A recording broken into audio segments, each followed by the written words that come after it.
Satuanindonesia.com kembali hadir untuk Anda. Dan hari ini Chandra sudah mempunyai seorang narasumber yang luar biasa. Beliau adalah Bapak Surasa. Dan beliau mempunyai channel YouTube, namanya adalah Jeritan Rakyat TV ya. Luar biasa ini. Selamat sore Bapak. Iya, selamat sore Mas Chandra. Nah, ini Pak Surasa terlihat memakai baju putih ya. Iya. Kayak presiden nih Pak. Ini ada maknanya. Ada maknanya apa nih baju putih? Saya berharap Indonesia putih, bersih, artinya jujur dan berkeadilan, gitu kira-kira. Subhanallah, luar biasa ya. Jadi itu adalah harapan dari Pak Surasa pada hari ini terkait dengan Indonesia di masa depan. Baiklah, hari ini ternyata situasinya masih berada di bulan September ya. Beberapa waktu lalu ada demonstrasi ya teman-teman dari tahun 25 sampai kurang lebih tanggal 1 ya, atau mungkin beberapa hari ini juga masih ada demonstrasi di beberapa kota. Dan hari ini Chandra harus wawancara dengan Pak Surasa karena beliau adalah orang yang selalu memperhatikan atau merasakan penderitaan rakyat kecil ya, atau mungkin rakyat miskin yang ada di Indonesia, atau mungkin bisa disebut sebagai rakyat miskin kota kali Pak ya? Iya, iya. Walaupun saya juga sering di desa. Oke ya. Jadi pengertian rakyat miskin kota itu biasanya pedagang kaki lima, korban penggusuran, pedagang kecil. Kalau kaum miskin desa itu buruh tani biasanya, gitu Mas Chandra. Yang ada di lagu Buruh Tani ya? Nah, kayaknya. Oke, jadi kalau udah ada lagu Buruh Tani diputar, itu semangat untuk demonstrasi itu menggebu-gebu. Membangkitkan semangat juang yang positif. Oh, subhanallah. Oke lah ya, terima kasih kepada Marginal ya, yang sudah menyanyikan lagu atau mungkin pemilik ya dari lagu Buruh Tani. Oke, Pak, mau tanya dong Pak, terkait dengan demonstrasi kemarin Pak ya. Kan itu pastinya banyak lah ya yang dirugikan juga ya kan ya. Kayak misalnya nih orang-orang kantor juga dirugikan karena dia harus WFH atau mungkin harusnya hari Senin mereka berjibaku dengan pekerjaannya, tapi waduh gimana nih, lagi demo rame nih gitu kan. Kalau misalnya berangkat takutnya kenapa-kenapa gitu kan.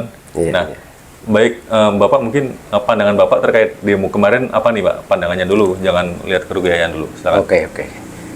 Sebentar ya, sebelum saya menjawab pertanyaan dari Mas Chandra, saya ingin mengungkapkan rasa bahagia, bangga, dan bersyukur dulu Mas Chandra. Oke, gimana?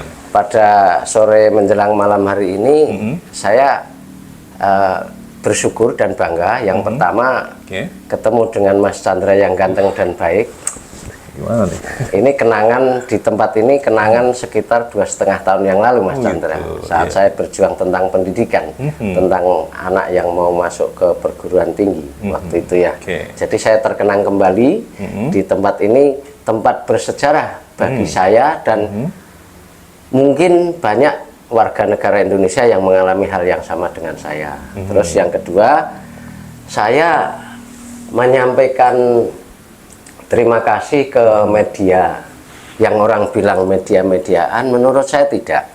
Ini media satukanindonesia.com, saluran berita pemersatu Indonesia ya. Yang pertama, yang kedua A lah ya, gitu. Saya ucapkan selamat ulang tahun yang ke-9 ke media satukanindonesia.com yang dipimpin oleh salah seorang pengacara cukup senior, orangnya cukup peduli dengan perjuangan gerakan rakyat, entah itu buruh, tani, pendidikan, kesehatan, dan lain-lain. Nah, ini sekali lagi saya ucapkan selamat ulang tahun yang ke-9. Mudah-mudahan nanti ada ulang tahun yang ke-10 dan seterusnya, semakin maju dan bermanfaat bagi bangsa Indonesia. Berarti saat ini masih kelas 3 SD kali ya? 9 itu SMP. Oh, SMP? Iya, SMP. Gitu, kelas 9 lah ya, SMP ya. Oke. Terus saya tiba di Jakarta lagi.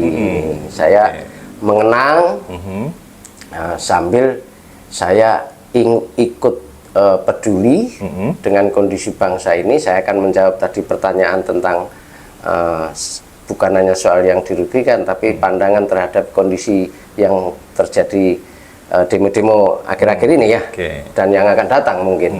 Nah, begini ya Mas Chandra ya, saya ini termasuk salah satu korbannya Oh, Ya, iya, iya. saya artinya di sini saya merasakan. Dan yang merasakan seperti saya ini Iya.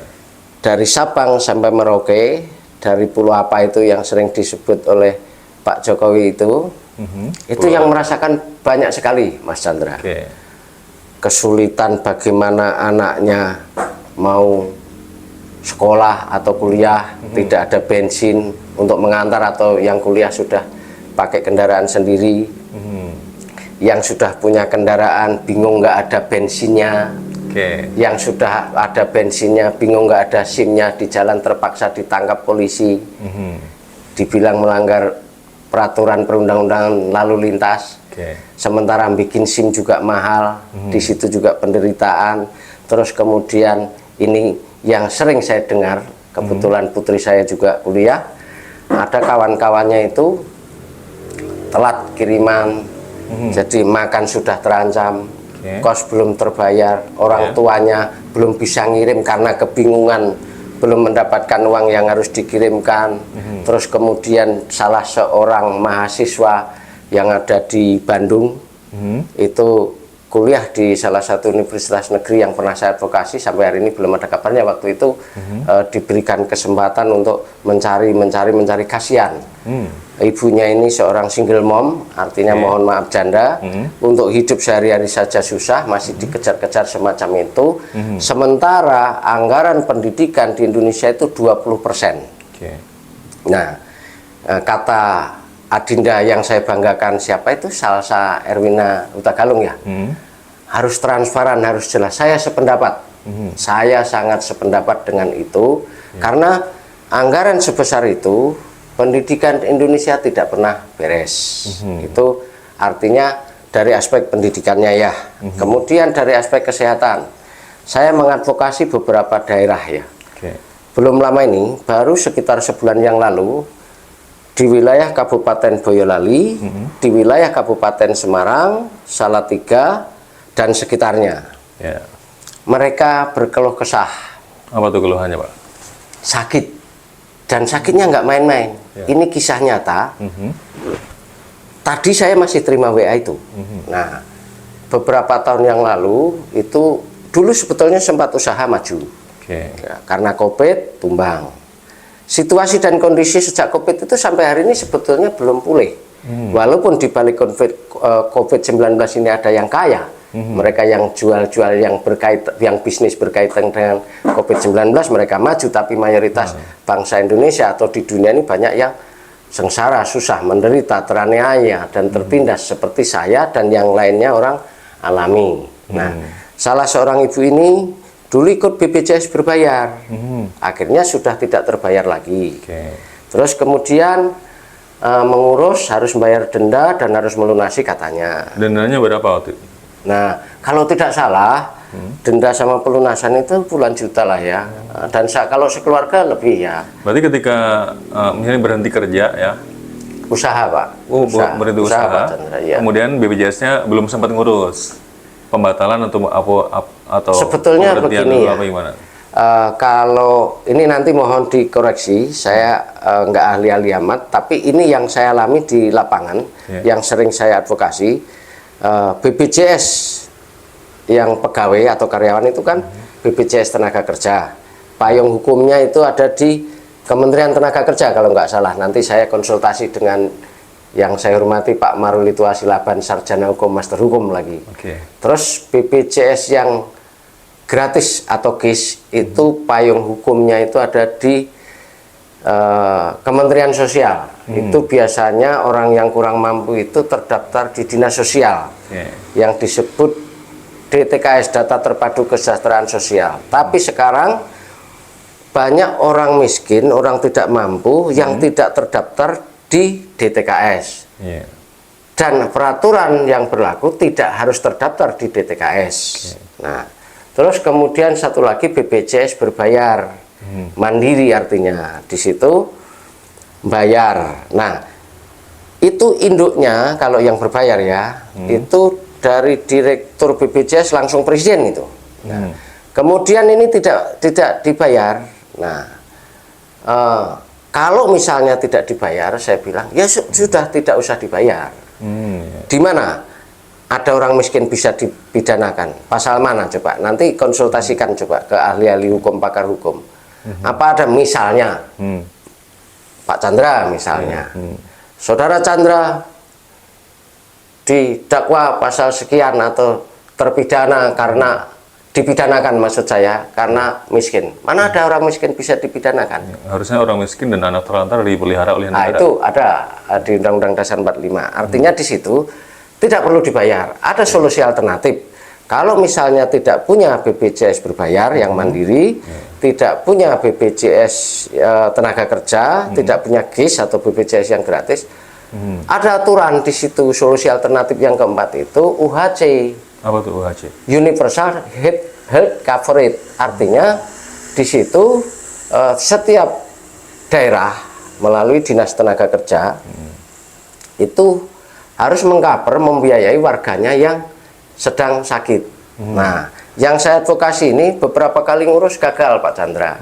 Nah, terus kemudian ini kebetulan dalam satu keluarga yang sakit parah sampai hari ini, besok akan operasi malah ibu ini.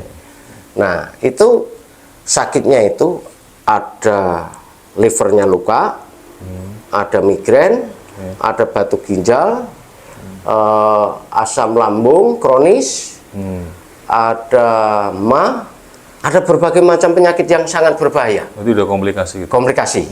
Nah, terus ketika masuk ke rumah sakit, saya yang bertanda tangan, yang bertanggung jawab. Bapak bertanggung jawab, saya bilang tanggung jawab. Saya datang ke pelayanan untuk mengurus BPJS yang gratis ini. Nah, dan sebagainya, saya konsultasi, saya tanya ke salah seorang dewan, ini yang di Kabupaten Semarang ya. Nah, sekarang kan gampang katanya, kata dewan. Tapi yang diobrolkan dewan ini, mayoritas rakyat ini mengurus BPJS gratis ini gagal, hampir tidak ada yang berhasil. Katanya yang bawa KTP terus aktif, ternyata tidak begitu. Gagalnya karena apa nih? Karena dewan ini tidak mempelajari prosedur, mekanisme, dan SOP ya. Walaupun itu sebetulnya yang dibutuhkan oleh masyarakat bukan itu. Harus ada penanganan sebetulnya ketika orang sudah sakit. Oke lah, seperti itu.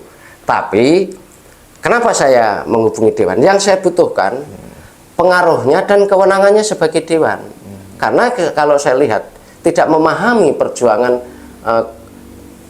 tentang kesehatan bagi warganya, dan hanya lewat WA. Kalau saya turun langsung dari rumahnya, saya kawal ke RT, kadus, kepala dusun, desa, saya monitor. Setelah komplit, saya bawa ke sana. Berarti ada peraturan, ada kebijakan. Ya, jadi begini, saya bicara normatif dulu ya Pak ya. Ketika itu sekitar jam 9 saya datang, ngantri, ikuti prosedur, saya patuhi aturan dan lain-lain. Begitu sudah terdata, saya tanya, kapan ini kira-kira Pak? Ya kita petugas hanya mendata. Ya Bapak sampaikan kira-kira gambaran yang bisa saya dapatkan apa? Karena orang ini lagi darurat, lagi di rumah sakit. Jangan main-main, ini nyawa orang. Kalau terjadi sesuatu sama warga ini, Bupati, Dinas Kesehatan, Kepala Dinas dalam hal ini, akan saya gugatan terhadap pemerintah. Ya, seolah-olah mungkin kayak semacam... Tidak seolah-olah Pak Chandra. Gugatan pembunuhan jadinya ya? Bukan bagaimana Pak. Tuh? Secara administrasi itu biasanya ke PT-UN, Pengadilan Tata Usaha Negara. Saya bukan ahli itu, tapi secara global saya memahami itu. Kelalaian lah kurang lebih. Bukan lalai Pak. Bukan lalai juga? Ya, karena memang secara umum masyarakat ini awam, tapi tidak mau belajar dan tidak mau berjuang. Tidak semua orang mau seperti saya ini, karena tidak ada untungnya Pak. Kalau rebutan jabatan, rebutan uang, atau kenaikan pangkat apa, mungkin orang bisa rebutan ya. Terus kemudian saya cari informasi ke pusat, nomor WA yang bisa dihubungi, saya cari kepala dinasnya, saya WA juga apa dan sebagainya. Akhirnya berhasil Pak, tapi tidak secepat dan segampang yang saya sampaikan di sini Pak Chandra. Berapa hari tuh? Saya hitungan jam. Orang lain 2 tahun nggak berhasil, saya hitungan jam. Jam setengah 12 di ACC, karena saya ancam. Sebelum jam 12, kalau ini tidak di ACC, saya akan menentukan sikap. Saya ini mantan aktivis dan kadang-kadang masih aktif Pak sejak zaman Orde Baru. Artinya saya punya teman banyak di berbagai daerah di Indonesia ini. Ada jaringan saya. Masih banyak kawan-kawan yang bisa saya hubungi untuk advokasi, tapi saya rasa saya sendiri cukup dan harus selesai. Bupati, kepala dinas harus bertanggung jawab. Maksudnya tadi mengancamnya itu dalam bentuk akan dituntut apa gimana? Secara hukum, Pak. Secara hukum. Mereka harus bertanggung jawab. Secara moral juga harus bertanggung jawab, Pak. Ya. Nah, ini aspek pidananya ada, aspek apa dari administrasinya, kalau nggak salah, mohon dikoreksi, itu juga ada. Kalau aspek pidananya nanti ke pengadilan negeri, kalau gugatan terhadap pemerintahnya itu kan pengadilan tata usaha negara. Ada yang selama ini masyarakat awam kayak ada stigma atau apa ya bahasa yang lebih tepat, katanya melawan negara itu tidak ada menangnya. Melawan dalam konteks seperti apa? Kan rakyat pemegang kekuasaan tertinggi, kedaulatan di tangan rakyat. Kalau semacam itu yang tertanam di hati masyarakat, nanti akan terakumulasi seperti demo-demo hari ini. Demo-demo hari ini kan rakyat sudah sangat menderita, rakyat sengsara, sementara para pejabat bergelimpangan harta, rumahnya mewah, mobilnya mewah, rakyat marah. Ini belum seberapa sebetulnya. Jadi sebetulnya demo-demo hari ini yang saya khawatirkan dulu. Hari ini terjadi. Ini sudah terakumulasi, setumpuk amarah, terakumulasi. Jadi ketika rakyat susah, ada hak dasar yang harus dipenuhi. Saya pernah sampaikan di channel lain ya. Ketika rakyat susah atau menderita, negara wajib hadir, wajib bunyinya. Nah, artinya di situ tidak boleh tidak. Ketika negara tidak hadir dalam persoalan rakyat, permasalahan rakyat, dalam penderitaan rakyat, itu namanya pelanggaran. Ketika negara melakukan pelanggaran, rakyat bisa gugat kepada negaranya. Dan rakyat harus menang. Ketika rakyat menjadi korban, ini menjadi pembelajaran ya. Mudah-mudahan ini menjadi pendidikan, edukasi bagi masyarakat yang selama ini pelayanan publik itu tersumbat, nyumbat, dan sengaja mungkin ada yang nyumbat gitu loh Pak. Nah, di situ kalau sampai rakyat menjadi korban dan negara melakukan pembiaran dan rakyat tertindas, kesalahan negara, AP negara dalam mengurus warganya ini, nanti rakyat marah Pak. Rakyat marah. Bukan berarti saya membenarkan rusuh-rusuh itu, tidak ya Pak ya. Tapi wujud amarah itu, wujud amarah rakyat semacam itu gitu loh Pak. Saya pernah di Kalimantan Tengah juga, ada warga yang terlantar, tidak punya KTP, tidak punya KK. Saya perjuangkan di situ. Saya temuin bupati, sekda, kepala dinas, apa dan sebagainya. Saya lebih banyak di Kota Bandung tentang pendidikan, tentang kesehatan. Saya lebih fokus sekarang pendidikan dan kesehatan. Kalau dulu saya di kaum miskin kota, sama aja. Semua itu bagian dari soal kaum miskin, nggak desa, nggak kota. Tentang kesehatan, tentang pendidikan, tentang ekonomi. Penderitaan rakyat ini, misalnya ada program makan gratis, lah itu tidak cukup. Sebetulnya nggak perlu ada makan gratis juga nggak menjadi persoalan. Bukan berarti saya tidak setuju dengan makan gratis, Pak Chandra ya. Kalau misalnya ekonomi ditata, semua anggaran ini transparan. Sekarang kan begini Pak, ada berapa partai-partai ini? Berapa gaji dewan yang sebenarnya? Jangan-jangan dewan juga, jangan-jangan nih, patut diduga lah ya, minta proyek ini dan itu, masih ditambah tunjangan dan lain-lain. Misalnya satu menteri punya staf ribuan seluruh Indonesia, misalnya ada pelatihan-pelatihan, maksud saya pendampingan desa atau apa dan sebagainya, itu juga pemborosan. Karena apakah efektif? Apakah ada yang mengawal? Nah, anggaran-anggaran negara ini banyak yang bocor dan korupsi seperti yang disampaikan oleh Adinda Salsa Erwina Utagalung itu sudah sampai ke bawah-bawah Pak. Tingkat dusun, tingkat RT. Nah ini yang harus diperbaiki. Nah, kemudian kayak dana-dana desa itu harus dikawal. Di desa itu ada BUMDes, Badan Usaha Milik Desa. Badan usaha milik desa itu kan miliknya desa. Itu menjadi kas desa. Kegunaannya juga harus jelas, masyarakat harus mengawal, harus mengontrol, harus mengawasi kemana saja uangnya itu. Karena kadang saya baca di Pasar Canggal, Desa Kaliwungu, Kecamatan Kaliwungu, Kabupaten Semarang itu ada bantuan dari Menteri. Pertanggungjawaban bantuan dari Menteri itu sejauh mana? Nah, terus kepolisian misalnya atau kejaksaan periksa itu para kepala desa di seluruh Indonesia. Periksa ada berapa kekayaannya, dari mana saja sumbernya. Nah, terus setiap pembangunan apapun itu harus dimonitor bersama. Terus kemudian ada pembangunan, ini hanya salah satu contoh, itu terjadi di berbagai daerah di Indonesia Pak ya.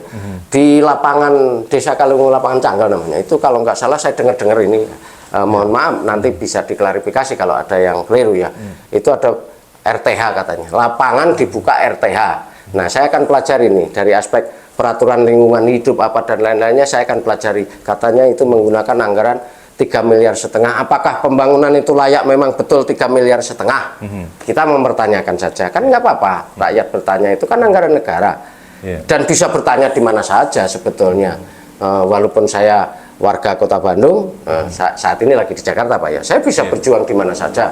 3,5 miliar itu layak atau tidak? Misalnya setelah dianalisis, dikaji hanya 2 miliar, berarti 1,5 miliar kemana? Ini umpama. Siapa saja yang terlibat di situ? Coba periksa. Kepala desa, camat umpama, kepolisian setempat, barangkali ada oknum-oknum yang terlibat di dalamnya, atau kepala dinas, atau bupatinya, atau dewan, atau apa. Sebetulnya itu program siapa? Gitu loh Pak. Kan begini, kalau nggak salah ya. Berarti di desa itu perlu ada KPK juga apa gimana? Sebetulnya masyarakat harus ambil bagian. Ini saya bukan berpolitik ya Pak ya. Harus ambil bagian. Soalnya kalau KPK kan ngurusin yang triliunan gitu. Kalau desa-desa kayak gitu kan. Sekarang anggaran desa juga besar Pak. Oh besar juga ya. Besar. Itu kan pembangunan yang saya ceritakan 3,5 miliar. Oh, iya. Itu pembangunannya ya, bukan dana desanya ya. Kalau dana desanya itu sudah miliaran juga Pak. Kali kan seluruh wilayah Indonesia Pak. Iya, gitu. oh, iya juga. Kan misalnya begini, ada skala prioritas pembangunan. Apa yang dibutuhkan misalnya masyarakat gitu loh Pak. Itu terkadang Pak tidak dipenuhi, tidak diprioritaskan, malah yang nggak penting-penting kan. Ada salah seorang yang saya waktu berladang, sebenarnya gampang, tinggal lapor ke sini, nanti ke dinas pariwisata, nanti di ACC akan oh tidak segampang itu Pak. Program-program yang berjalan itu sudah disetting, obrolan lobby-lobby. Misal saya akan membangun, saya dulu punya ide begini, cuma saya bukan kadus ya, tempat saya lahir itu Ngemplak. Saya punya ide begini, saya ingin membangun dusun, menjadi Ngemplak ini dusun wisata gitu loh Pak. Apa yang branding yang harus kita usung kan gitu. Saya kan lama di kota besar, lama di Bandung. Sementara masyarakat di situ lama tidak tahu tentang saya. Dan SDM, mohon maaf, banyak sih yang sarjana, tapi dalam hal ini kan belum tentu bisa memahami apa yang saya sampaikan. Kalau orang tidak paham, perlu diberikan pemahaman. Kalau belum apa-apa tidak percaya dulu, orang nanti bisa bilang, wah itu banyak ngomong aja itu, ngomong kosong apa dan sebagainya. Itu yang berbahaya. Nah, kan biasanya begini loh Pak, mengajukan dan seterusnya lah, ada prosedur-prosedur yang bertele-tele sebetulnya. Nanti diverifikasi. Kalau di daerah itu, misalnya di salah satu daerah di seluruh Indonesia itu ketua TAPD, tim anggaran belanja daerah itu Sekda, anggotanya itu DPKAD, sekarang ganti nama. Dulu Dinas Pengelola Keuangan dan Aset Daerah, ganti nama apa lupa itu namanya. Terus ada Bapeda. Berarti sebenarnya pengawas keuangan yang ada di desa sudah ada lah ya. Sebetulnya di desa bukan pengawas keuangan Pak, ada BPD, Badan Pengawas Desa. Tapi kalau Badan Pengawas Desa itu juga nggak berjalan maksimal. Itu kan lebih banyak. Kalau kita mau jujur ya, yakin nggak itu kerjasama dengan kepala desa? Saya nggak yakin saya. Nah, tapi kalau misalnya tidak setuju dengan pendapat saya, ya ayo kita buktikan. Nah, baru saya yakin. Gitu. Berarti memang seharusnya BPD tadi ya, Badan Pengawas Desa itu juga harus bekerja sesuai dengan tupoksinya dia.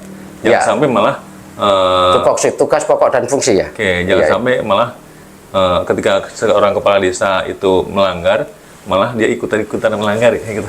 Saya harus Atau pelajari ya, mendorong apa gimana BPD itu gitu ya. gajinya berapa ya, terus kerjanya seperti apa, itu yang masyarakat harus juga mengontrol ya. Tadi saya lanjutkan tentang pembangunan daerah ya. Sekda itu anggotanya ketua TAPD ya, ada kalau di Dewan ada badan anggaran dulu, panitia anggaran, itu ada Bapeda, Inspektorat, DPKAD dan lain-lain. Nah itu nanti diverifikasi ulang, kadang ada pansusnya Pak, baru diparipurnakan, baru ketok palu penggunaan anggaran gitu loh Pak. Nah seperti itu saya ingin ya setiap daerah yang ada di Indonesia sampai ke pusat itu anggaran dibuka, berapa triliun, kegunaannya untuk apa, kalau perlu ada pengumumannya yang mudah diakses. Biasanya di desa Serupiah aja kalau bocor biar ketahuan. suka ada spanduk kan ya, spanduk yang menginformasikan Spanduk basa-basi. anggaran gitu. Iya, tapi bisa dipertanggungjawabkan tidak itu? Misalnya pembangunan ini 100 juta, swadaya sekian, ini sekian. Dimanipulasi nggak? Siapa yang yakin? Buktikan itu tidak. Seperti apa pembuktiannya? Nah, kan harus bukan hanya di tulisan. Ada semacam batu prasasti itu dibangun gini gitu kan. Nah, yakin nggak itu? Berarti kita harus berhusnudzan ya. Harus berbaik sangka nih ya. Semoga mereka bekerja dengan semestinya. Ya, saya berbaik sangka. Saya berpikir positif. Oke. Tapi buktikan. Buktikan. Nah, kalau dalam hukum kan asas praduga tidak bersalah. Kalau nanti terbukti janggal, pikiran kita kan sudah negatif, Pak. Oh gitu. Kalau patut diduga, itu bukan berarti tidak berbaik sangka, Pak Chandra. Mohon Berarti maaf. memang harus hati-hati lah ya ketika mengeluarkan anggaran, harus wajar juga ya. WTP, wajar tanpa pengecualian. Ya, artinya begini loh Pak Chandra. Dari pusat kasih contoh ya semuanya lah sampai ke daerah. Itu anggaran itu sebetulnya berapa, kemana saja, itu jelas. Sudah diatur lah ya. Kalau aturan itu kan nggak ini, jelas dulu. Iya, Pak. oke. Nah, jelas berdasarkan peraturan kan gitu. Nah, kenapa masyarakat marah? Hari ini ada yang bilang nggak konstitusional, inkonstitusional dan sebagainya. Saya ingat kata-kata Bung Adian Napitupulu saat menjelang akhir jabatannya Bilang apa? Pak Jokowi. Dia bilang Soekarno jatuh oleh mahasiswa dan lain-lain juga inkonstitusional, tidak konstitusional. Soeharto dan seterusnya termasuk Gus Dur dan seterusnya, yang maksudnya dijatuhkan tanpa memandang konstitusi. Nah, sekarang Bung Adian kan sebagai dewan. Kalau masyarakat meminta pembubaran dewan, itu kan sebetulnya saya sebetulnya kurang setuju juga ya. Tapi itu sebetulnya bentuk amarah rakyat sebetulnya. Tapi kalau toh memang harus dibubarkan, sekarang posisinya beliau ini sebagai anggota dewan, kalau dibubarkan dengan gerakan rakyat, nggak harus memandang konstitusi juga dong, seperti yang beliau sampaikan tadi, gitu loh. Kan gerakan rakyat. Kalau sudah gerakan rakyat, dulu zaman Soeharto ada undang-undang subversif apa dan sebagainya, bisa terguling, bisa lengser maksud saya, bisa berhenti dengan gerakan rakyat. Kalau rakyat sudah marah, kan kekuasaan tertinggi di tangan rakyat, kedaulatan di tangan rakyat, clear. Tinggal dirubah undang-undangnya atau bagaimana.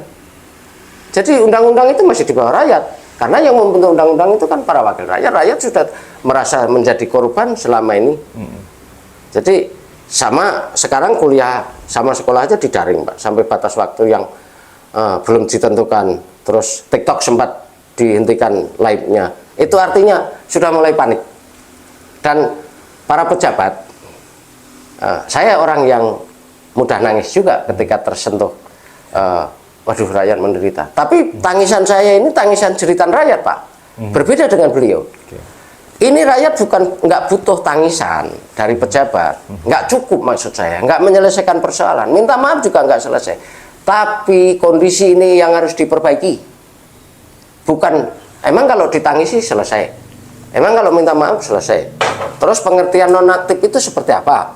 Akan saya penuhi aspirasinya. Aspirasi yang mana? Jadi harus jelas. Jangan hanya basa-basi, jangan akal-akalan, jangan manipulasi. Rakyat semakin cerdas, rakyat semakin belajar. Saya saja kalah kok dengan anak saya. Dan ini yang berkuasa dari daerah sampai pusat. Orangnya masih itu-itu. Orang-orang lama, ibarat besi-besi tua semua. Kalau bisa membimbing yang muda, ganti generasi ini, berhentilah itu. Mau yang di partai, mau yang di dewan, mau apa, orangnya itu terus. Berarti dan kalau bisa dibatasi, Pak, jabatan dewan apa dibatasi. Dewan yang sudah bermasalah jangan ini lagi, partai yang bermasalah jangan ikut pemilu, karena partai ini juga pemborosan terhadap anggaran belanja negara ini. Jadi uang rakyat ini hanya dipakai rebutan orang-orang partai kalau begini caranya. Itu Pak Chandra. Baik teman-teman, tadi sebenarnya itu apa namanya ya, terlalu jauh ya dari pertanyaan Chandra. Apa sih atau mungkin kendala apa atau apa yang dirasakan ya ketika demonstrasi kemarin gitu. Tapi alhamdulillah sih beliau udah menjabarkan yang sangat jauh sekali ya, tapi nggak masalah ya teman-teman ya.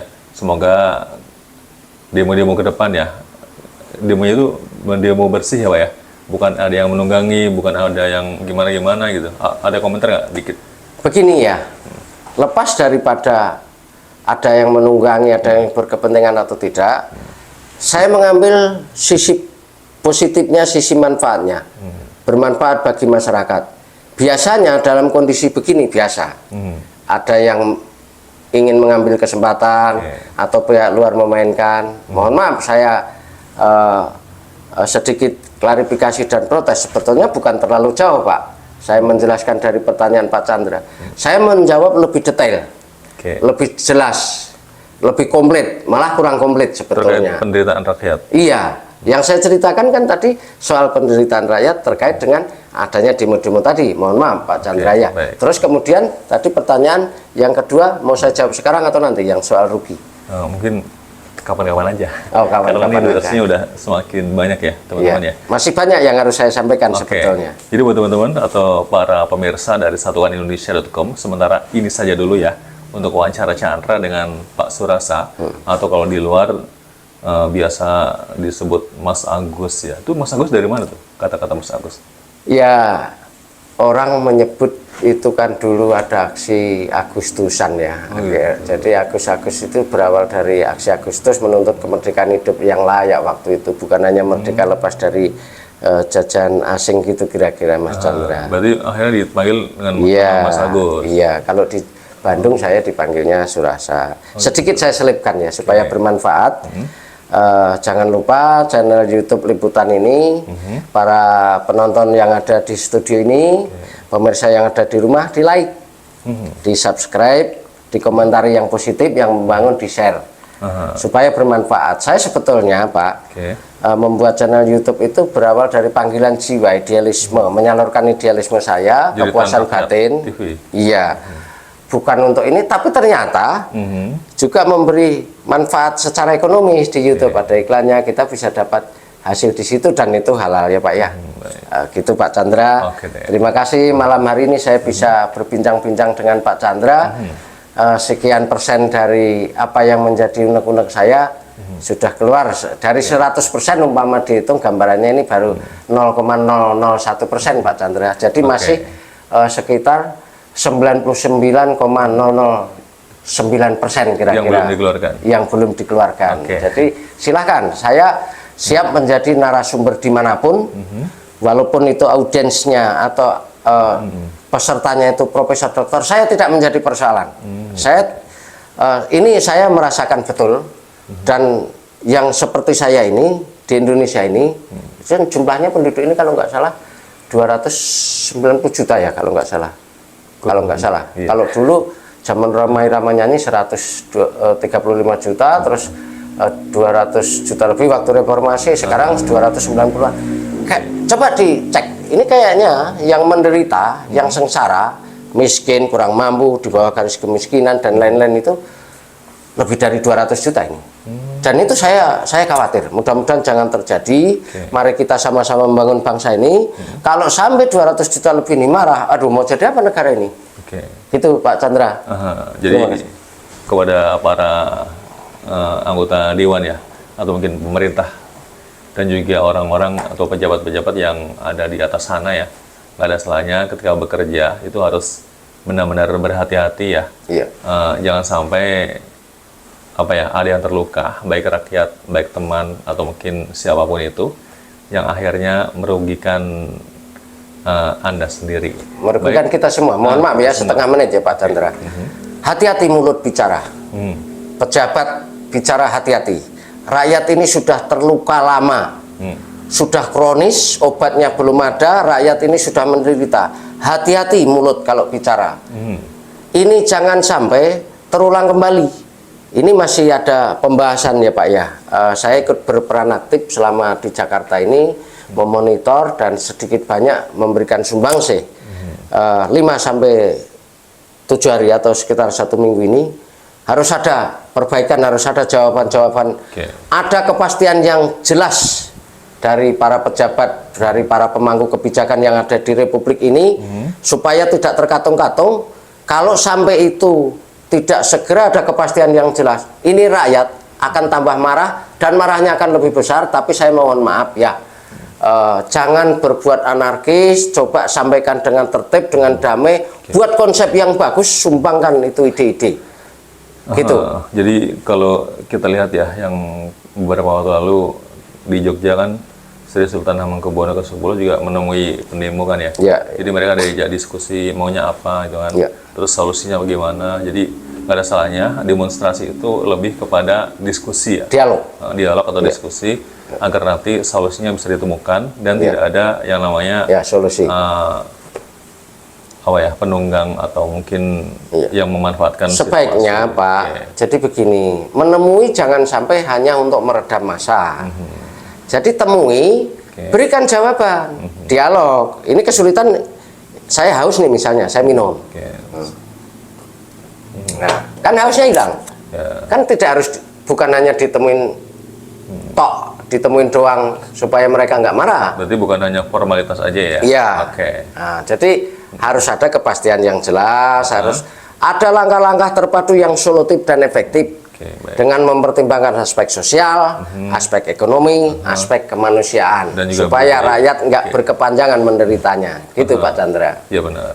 Baik, apalagi beberapa waktu lalu Pak Jokowi sendiri kan bilang di tahun 2045 Indonesia akan mengalami Indonesia emas ya, katanya. Jangan sampai. Nggak tahu Mas Surasa atau apa ini? Ya, jangan sampai menjadi Indonesia cemas. Saya Chandra.